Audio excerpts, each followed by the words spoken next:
In the wild, untamed heart of the American frontier, where the land stretched for miles and lawlessness ran rampant, there was one name that struck fear into the hearts of men: Jesse James. Born in 1847 in Clay County, Missouri, Jesse James was just a boy when the Civil War erupted.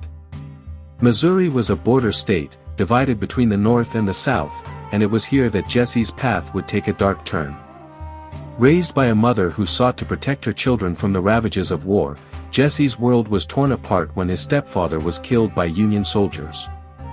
This act of violence, fueled by revenge, would set Jesse on a path that would lead him to becoming one of the most notorious outlaws the West would ever know.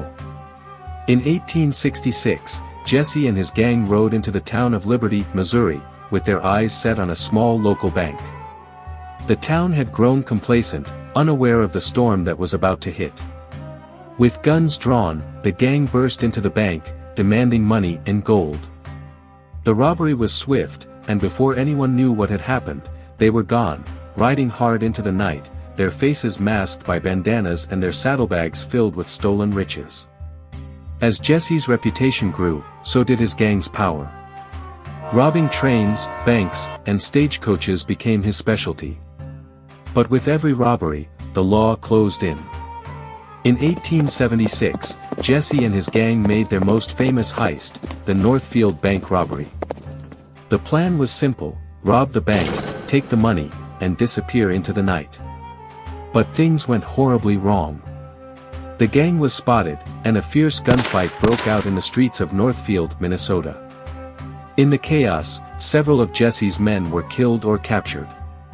Jesse and Frank barely managed to escape with their lives, but the robbery was a disaster. The outlaw life, though, was never without its cost. For every triumph, Jesse faced the relentless pursuit of lawmen and bounty hunters. The most famous of these was Sheriff Timothy Hill, a relentless lawman who would stop at nothing to catch the outlaw. On April 3, 1882, Jesse James was shot in the back by Robert Ford, a member of his own gang. His death marked the end of a legendary era, but his name would live on forever in the stories of the Wild West. Jesse James may have died, but his legend lived on. Stories of his daring robberies and narrow escapes became the stuff of legend, whispered in saloons and campfires across the country. Was he a villain, or was he a hero? To some, he was both. To others, he was a symbol of the Wild West's untamed spirit, forever remembered in the stories of the frontier.